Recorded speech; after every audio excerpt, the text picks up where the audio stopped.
Okay, so today is January 5th, 2022. And Grandpa, what do you have in front of me? That's my very first car, a 1930 Model A Roadster. Is it just painted? Is it that paint job? Is that I don't know, think I've seen cars painted like that. Is that But that's the way I bought it. I like that paint job actually. My dad had I saw, if my dad had those cars and or I went to enough car shows over time, but I don't know Yeah. if I saw paint jobs like that. Well, that that paint job was done in the early. I bought the car in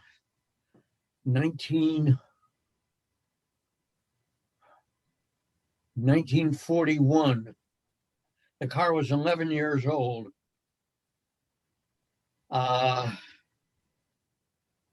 I knew a little bit about the history. Uh, it it was heavily modified. It had a hybrid head on it, in which the intake valve was in the head, but they retained the exhaust valve in the block. Uh, it was a blast to drive, but the heavy use it had gotten,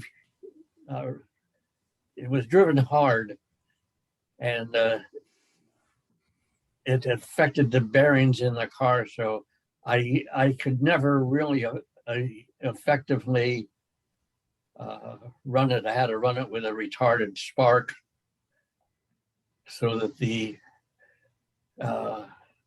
bearings wouldn't pound out.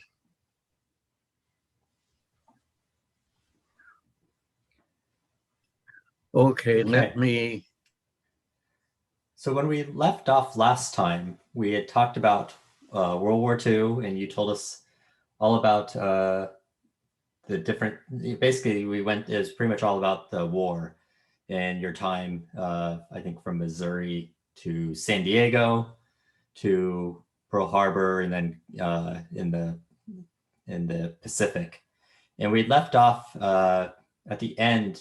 The war you had talked about to the point where the war had ended and you were in Guam for a number of weeks to a month or so. Yeah. And then finally you were off to, what was it, Tsingtao? Tsingtao, China. In China. Yeah. Okay. And that was kind of where we left off. You said you had gone to Sasebo, but I didn't hear much detail. I know you guys were transferring, you mentioned you were transferring soldiers, Japanese soldiers back to Japan, right? Okay. Okay, let's go on from there. The peace treaty that was negotiated between I believe the first bomb was dropped sometime near mid-August. But the peace treaty that was negotiated after Nagasaki was bombed stipulated that the U.S. would provide shipping for the somewhat 150 to 200,000 Japanese troops that were still in China. And what had happened was the Japanese merchant marine literally was sunk. They just didn't have any seaworthy ships to do the whole job. And and likewise to their Navy. So from Guam, we went to a place called Tsingtao, China. It was on the northeast coast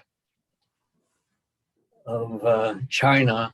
I believe the name has been changed. I don't know what they changed it to. It's no longer called Tsingtao.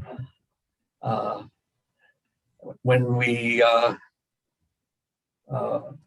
arrived in Tsingtao, from Guam, it was roughly a 10-day. It was roughly a 10-day trip.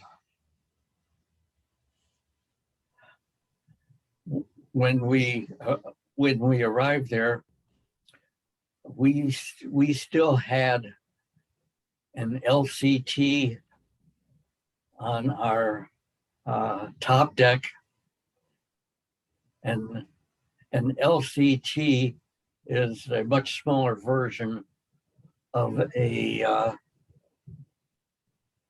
landing ship than the LST, and the LCTs were roughly a third the size of an LST.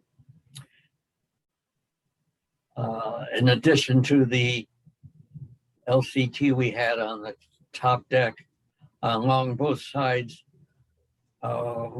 we had pontoons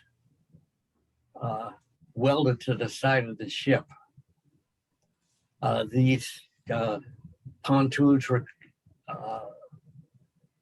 consisted of 8-foot cubes, one right after another. There was either 8 or 10 cubes that were welded together with large angle irons. There's 6 by an angle iron is a structural piece of steel that has a vertical and one horizontal surface. They are opened at a 90. Check that. 90-degree angle. Yeah. What we would do is they would cut the anchors to them, the upper anchors, and on the lower ones they would just barely they would cut through the lower ankles maybe 90% of the time, or 90% of the structure that holds them, they would cut off. And then when you finish cutting the rest of the top ones, they would just fall off.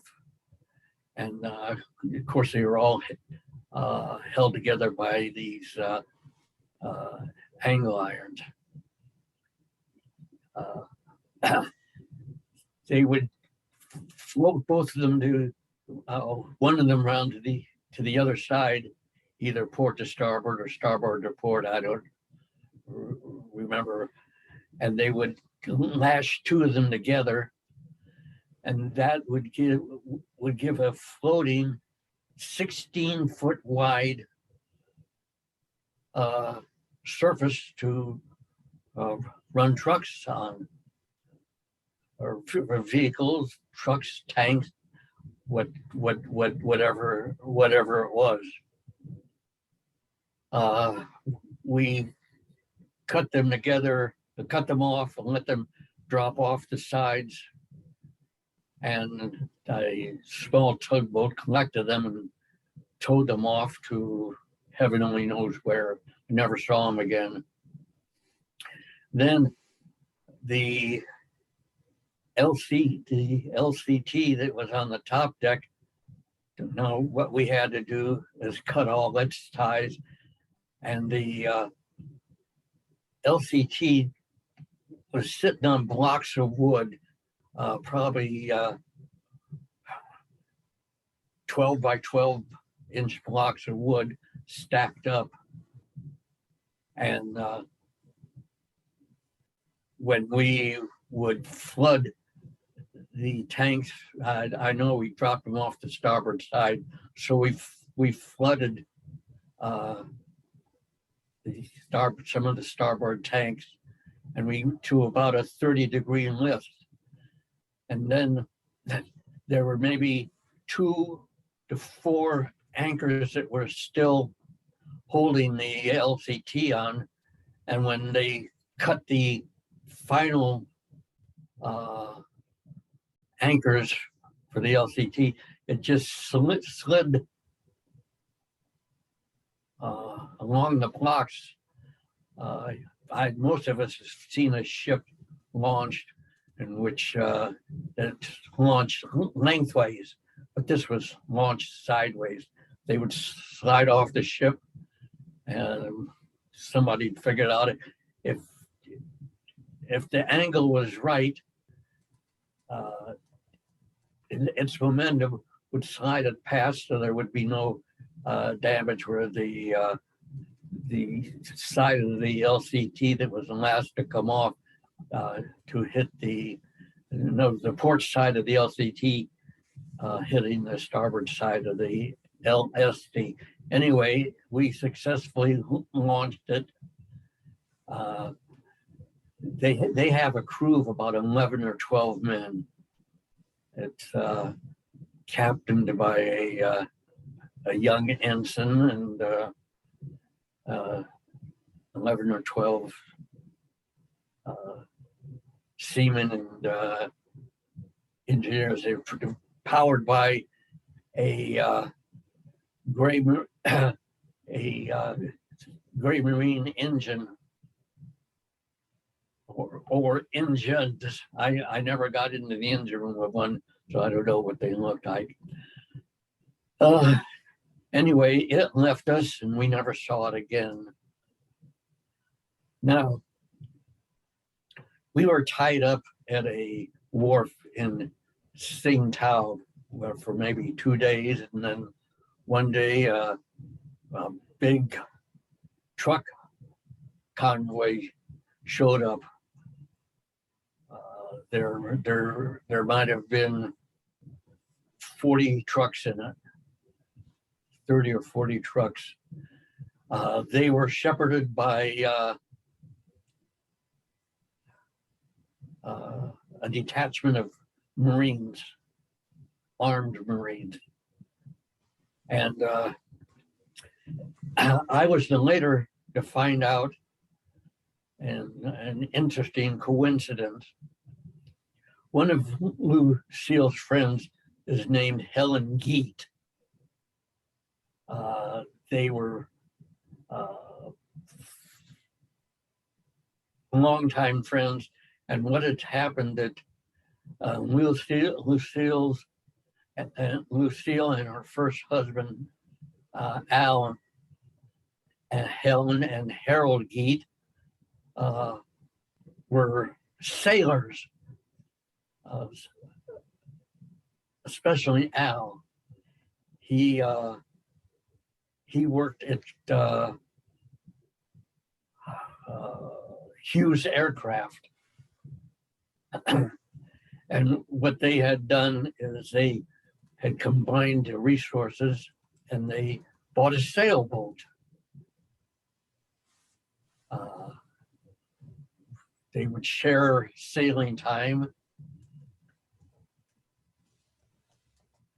Now, it so happens that Harold Geat come from a religious father. His father was a pastor or whatever it is in a church that was trying to Christianize parts of China. And so Harold and his family actually lived in China. Harold grew up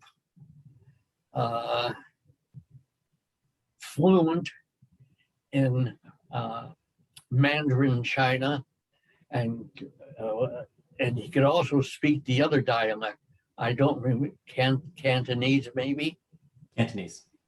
Yeah, okay. He was fluent in one and passable in the other.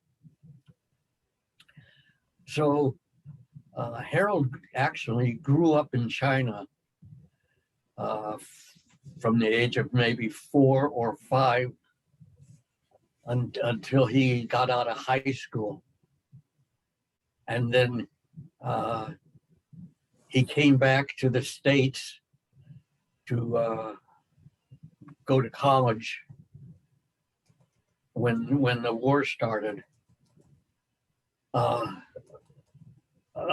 Eventually, he ended up in the Marine Corps as a second lieutenant, but the primary purpose of oh, hold on a minute.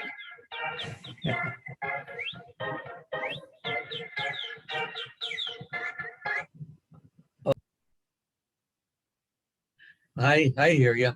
Where was I? Harold had just Harold gotten Geat. into the Harold Geat. Okay. Well, Harold Geat ended up after the war. He ended up in China, and Harold, being proficient in Mandarin and able to communicate in Cantonese, was the liaison between the Chinese forces and the American occupation forces that ended up in China after the war. And it so happened that Harold was the chief what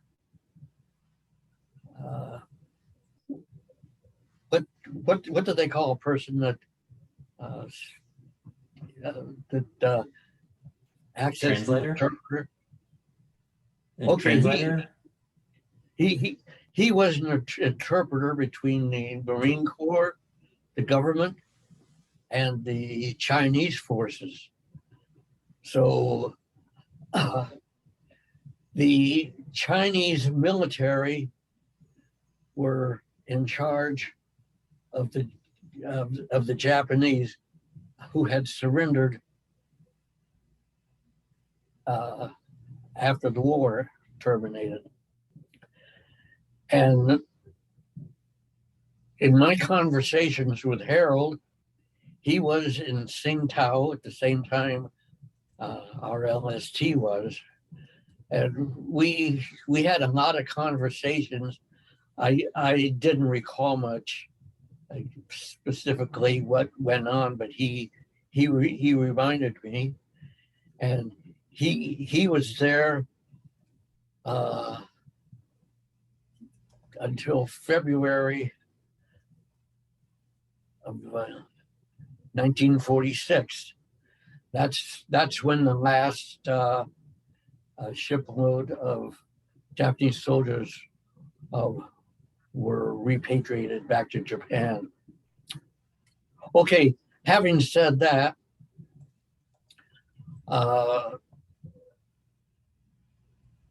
we had to prepare our ship for our Japanese visitors.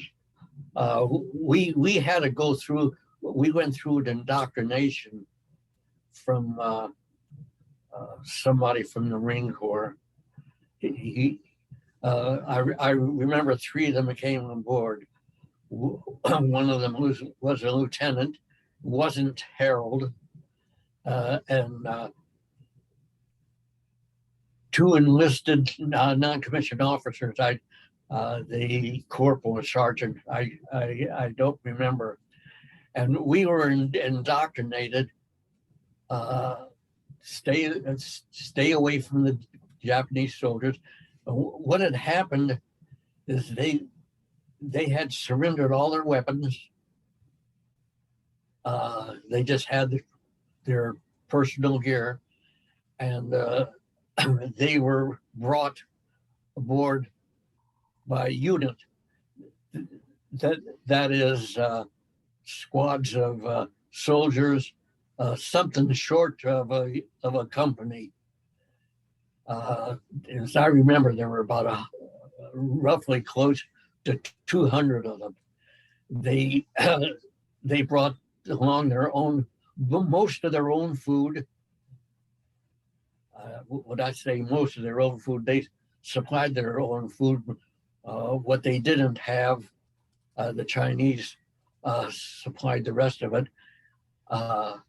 They brought it, their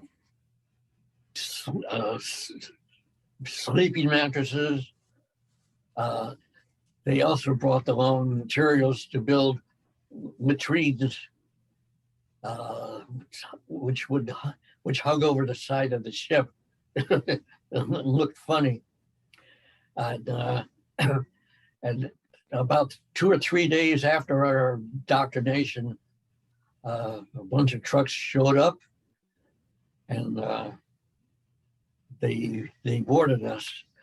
The Marines, there was a Marine garrison to keep them under control too, but primarily you keep them in their part of the ship and keep them separated from ship's company. That was us. And we loaded them up, and then one morning we got underway, taken back to Japan, and our destination was a seaport called Sasebo. If you look at a map of Japan, you'll see it is on the Japanese west coast, north, somewhat north of,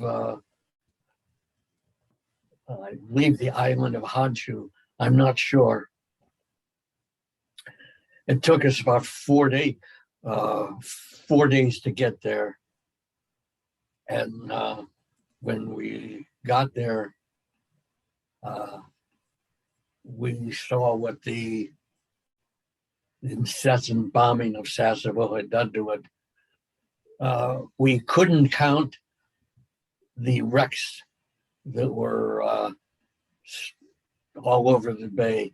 Sasebo was to Japan's naval forces what Pearl Harbor was to the U.S. But it had literally been completely destroyed. Anyway, they found a place for us to tie up. They left the ship. They took everything they brought with them, and they were home. And we wasted no time leaving.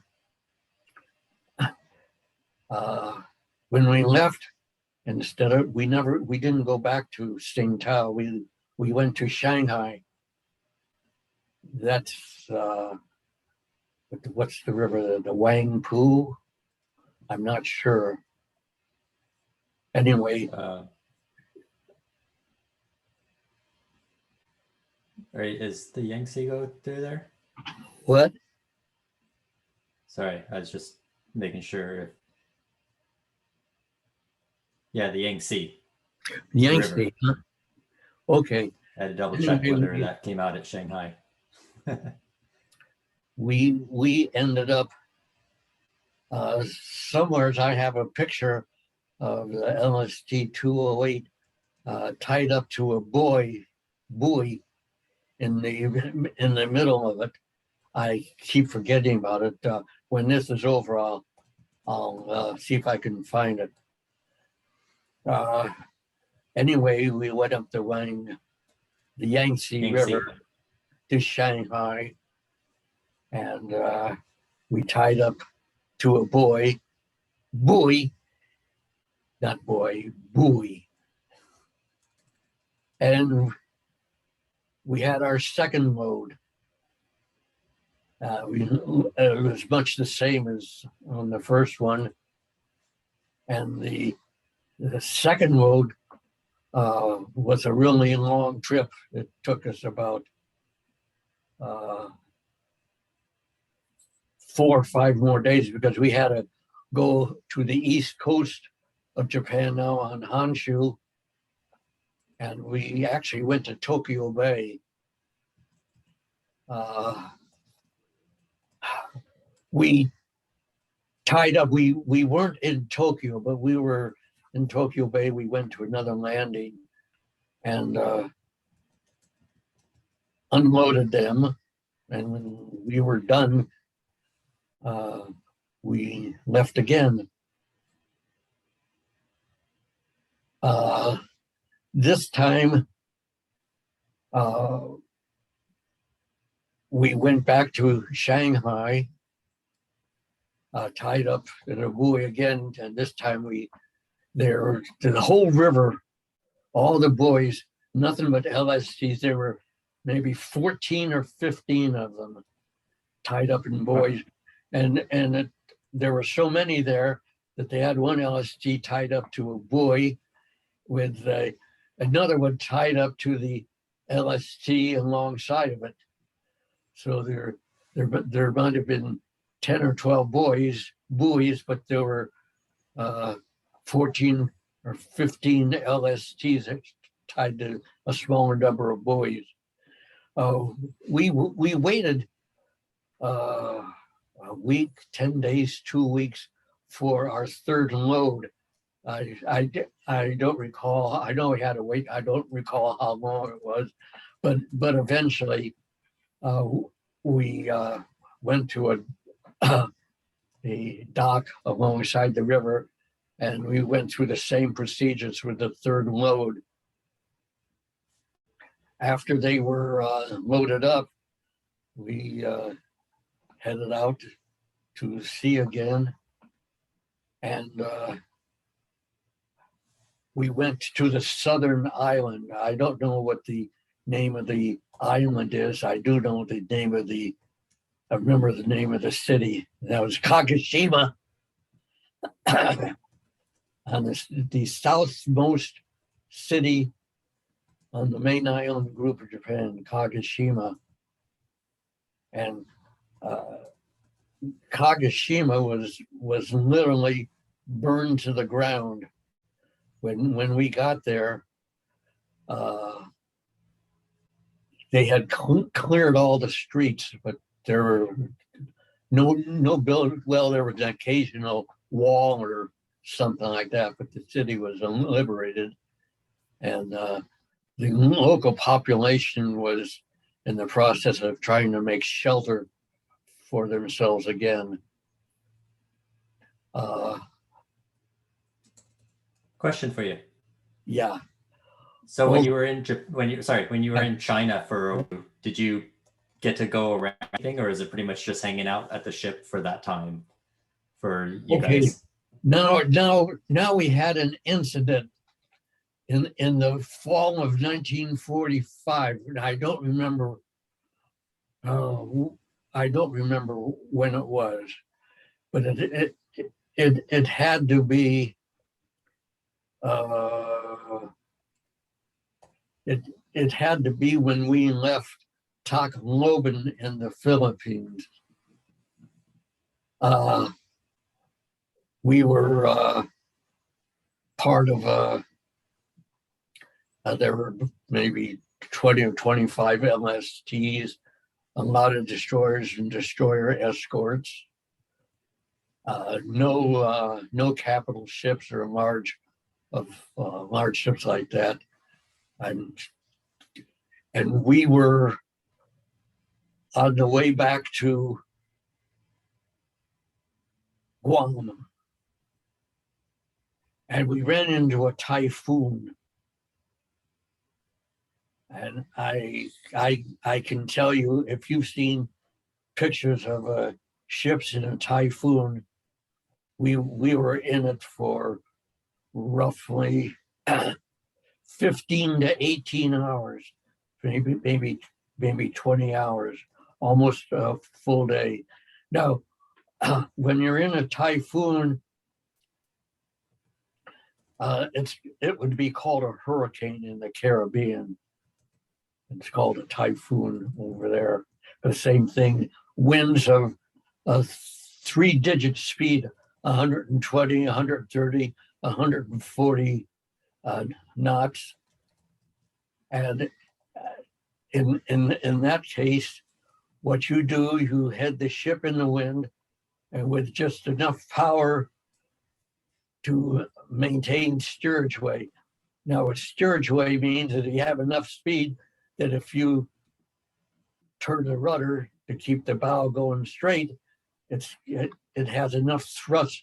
The screws give enough thrust on against the rudders to keep the ship into the wind.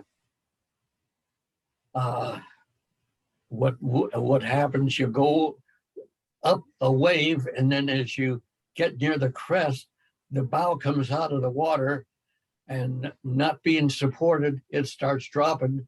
And when the bow goes down, the stern goes up. And in this transition, the bow goes down, the stern comes up, and when the stern goes up and stops, it shakes like this. So we were all apprehensive that the ship would hang together, because LSTs were seaworthy. They were designed to be seaworthy. And thankfully, whoever designed them made them endure. As best as I can recall, we never lost an LST in that storm. We did lose one destroyer escort, and an aircraft carrier called the Randolph went into a wave so hard that it peeled the front of its flight deck back, rolled it right up. Okay, so eventually we got through that. I could say that I've been in a hurricane. Okay, so let me go back. Coming back from Kagoshima to Shanghai was sometime in mid-November to late November. We tied up in the river again at Shanghai. And this is your third trip, correct? This is the third trip now. Now the war's over. There's nothing for us to do. And first, I remember the time period was around 6 weeks. All we had to do was keep the generators running. They had the Navy apparently leased a local fuel barge that supplied us with diesel fuel. I know we used a lot of our fuel. The range of an LST on one full load is something like 10 to 12,000 miles. But you very seldom have your tanks full. They're almost always maybe half full or less than half full. So about every 10 days, we would get one of these small fuel barges alongside, and they give us maybe 2,000, 3,000 gallons of fuel, just enough to keep the generators going. And that's how I spent the last 6 weeks, 2 months of the war. Almost immediately, men started leaving the ship. Those who were on the ship from the time it was commissioned, now we're talking maybe 2 years. It was commissioned in the either late in the fall of 1942 or early midwinter 1943. I don't remember. It was a time period we got a lot of liberty, but I only went ashore maybe half a dozen times. I saw all I wanted to see, and that time period is somewhat blank because you spend most of your time in your sack. You try to find something to read. A hard period in my life. Now, in mid-January, or slightly before mid-January, the yeoman come down there and with a paper that I was to be detached and await transport back to the States. I got all my stuff together and I was gone in 2 hours. They took a launch from the ship, took me to what was called a barracks ship. Now, barracks barge. Now, what a barge is a low, flat, floating thing that you can either stack cargo on or roll boats on, or you could use it as a floating base by building structures on it. This one, it was used as a barracks, where they built barracks on it. Maybe they had housing maybe for 300 men, and they had a mess hall and a game room and whatever. I was there for maybe 2-3 weeks, maybe close to a month. It's a little vague, but then on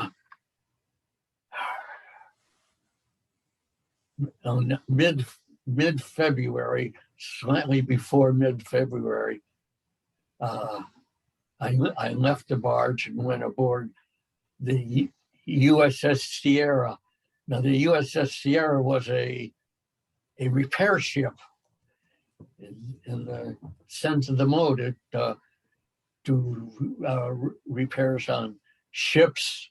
It was quite a thing. They had a machine shop, a wood shop, all kinds of shops for all types of marine repair services. I was one of the last ones to board it, so there was no berthing for me. So they had Army folding cots with canvas. You ever see a camper, a folded cot? Mm-hmm. Yeah. What it was with a canvas thing. It was meant to hold a mattress, but we never had a mattress, and it was a tough thing trying to live in a machine shop. That well, it wasn't very comfortable. We left Shanghai, and it took us about 2.5 weeks to get to Pearl Harbor. It was stopped at Pearl for refueling, and then took us roughly 8 to 10 days to get to San Francisco.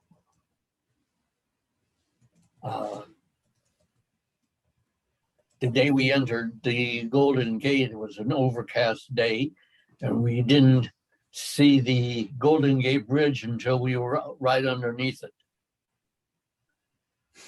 And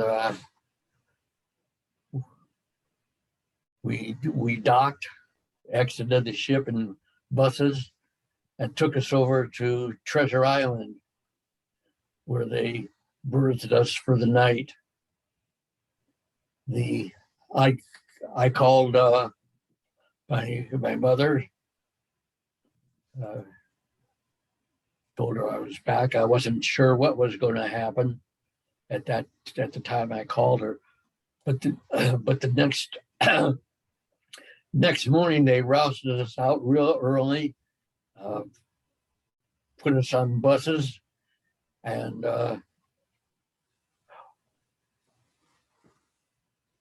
we ended up at a siding someplace where they had a train made up with troop transport cars. I'm not sure what they were. Hey, you know what a streetcar is, don't you? Mm-hmm. Yeah. Okay, streetcars have hardwood surfaces on them. Well, that's what the cars of this train had, and it was going to take us south to Los Angeles. The trip took most of the day, and we ended up at the Naval Separation Station in San Pedro. We got down there. They gave us berthing for the night, and the next day they started processing us for discharge. I'd called my mother, and sometime around midday, they took our jerseys from us. They sewed what's called a rubber duck on the left front, just underneath the pocket, and returned them to us. They gave me $300, discharge papers, a record of my service, and turned me loose. I was out. Do you know? So when was that? Is that in February, March, 46? Well, okay, I think this was the first week in March. Okay. The first week in March.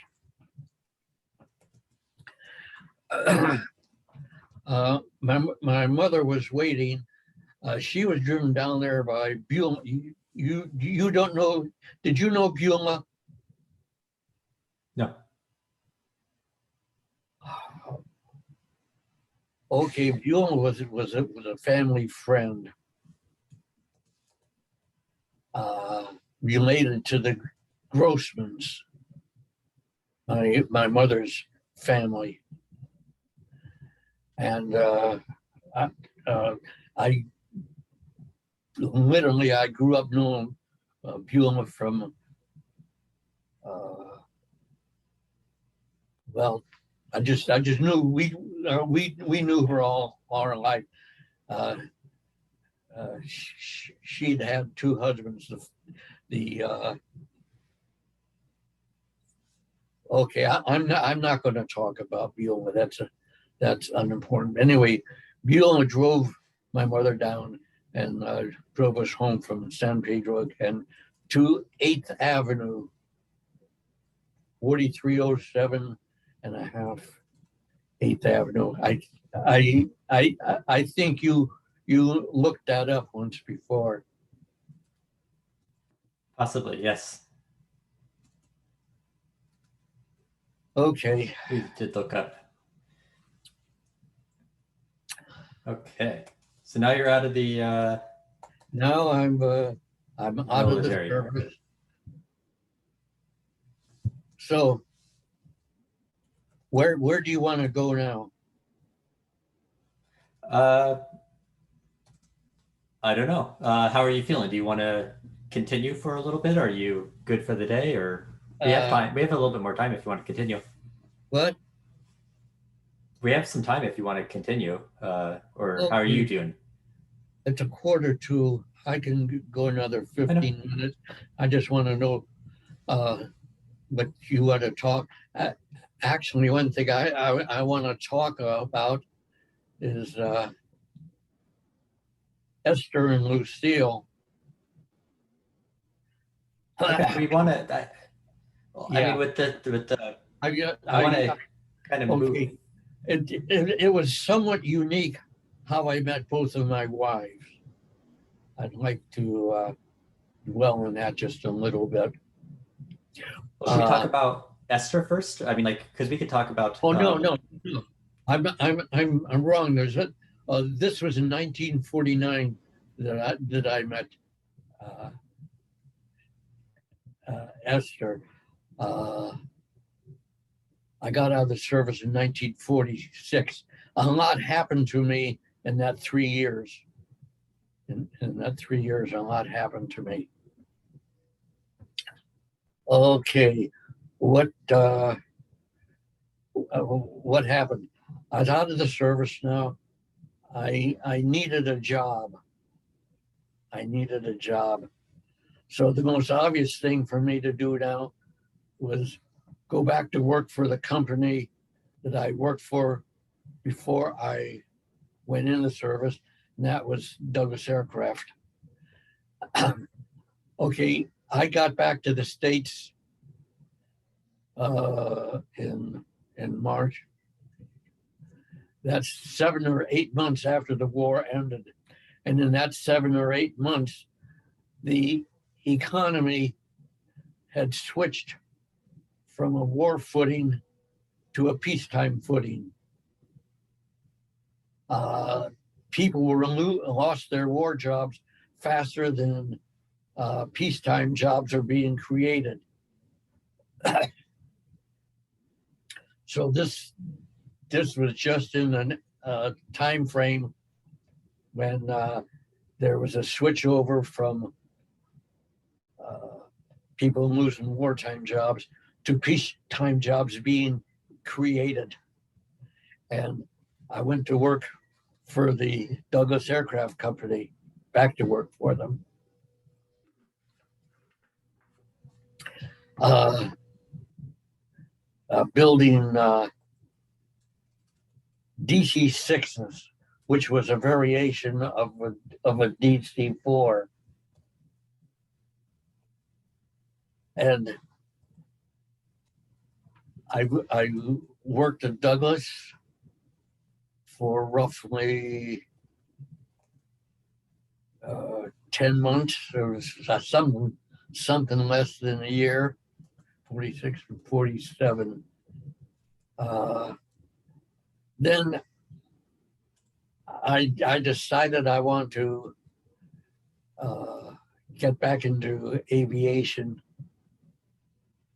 And I saw a bunch of ads in the papers of companies that were training people to be licensed CAA specialists. They with both airframe and power plant. Now, one of the things that happened here was the GI Bill. So I took advantage of the GI Bill, went to a school called California Flyers. It was on Aviation Boulevard and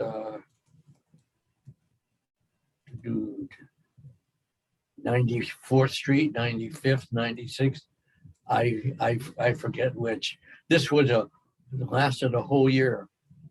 Now, what had happened uh, the GI were starting to build homes again. Now, all these men were being discharged from the service, and housing was a premium. There literally was not.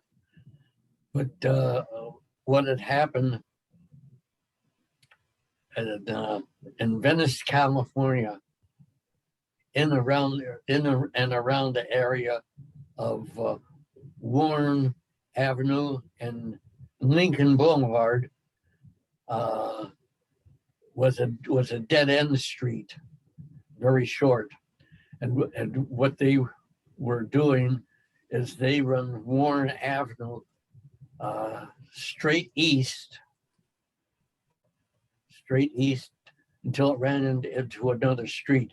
I don't remember what that street was, and they were building GI houses. Well, Stan had been out of the service before I was. Dick was still in the service.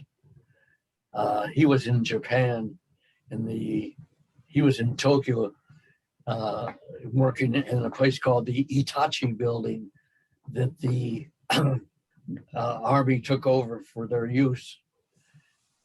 And we signed up for GI houses. I signed up for one. Shirley and Alan got one. But Stanley had married Betty Jane, and Elizabeth, like my cousin Elizabeth and her husband Maury, they got one. We all got houses on Warren Avenue.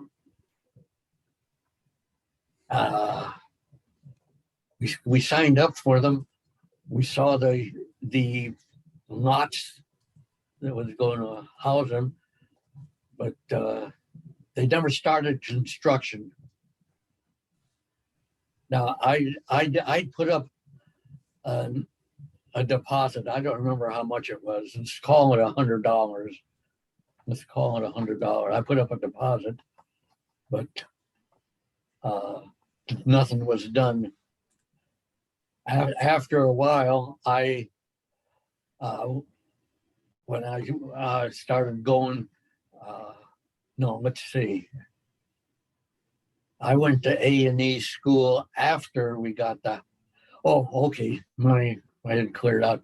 I got tired of waiting, and I just pulled out. The GI housing. Yeah. Okay.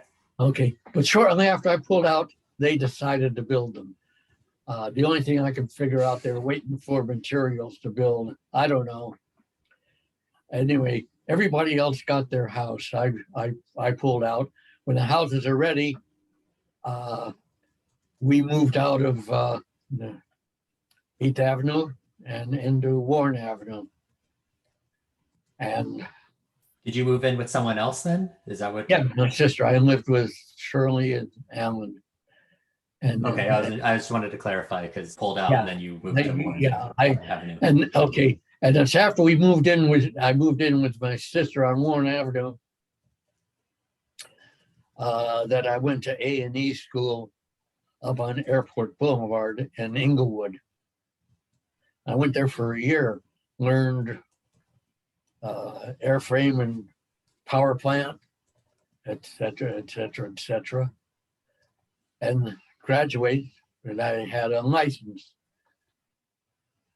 Charles Robert Richards, license, airframe and power plant. They were called mechanics then, and later years to upgrade the work they did, they were called specialists or technicians. I don't know. So now that was for an A&E license. Okay, now I have to look for a job because I had quit my job at Douglas to go to school. Now I ran into problems, and that was During the war, roughly 200,000 men. The Air Force and the Navy had trained roughly 200,000 men to be mechanics. During the war, we had built over 300,000 combat planes. That's a mind-boggling job. And all these men, when they were discharged, sucked up all the available jobs, and I had a problem finding a job as a licensed mechanic. Now, what had happened? My cousin Dick became friends with a guy that opened up an auto glass shop on Lincoln Boulevard on the east side of the street, just north of Warren Avenue. I got a job there cutting safety glass for automobiles and plate glass for windows, tabletops, and whatever. So for 2 years, from 1948 until near the end of 1949, I worked at Venice Auto Glass. Okay. Now this is where Esther comes into play. It's almost 10 o'clock. I'm tired. Okay, that's fine. Let's pick up that. That is a good point. Then we can go ahead and pick up with that story because I'm excited. I'm actually interested to hear that story. Despite I don't know pretty much anything about this phase of your life, or even much about Esther, to be honest with you. So it'll be interesting also. Okay. But we'll pick it up on in the next time. Yeah. There's a good stopping point. Okay. I like looking at you and yeah.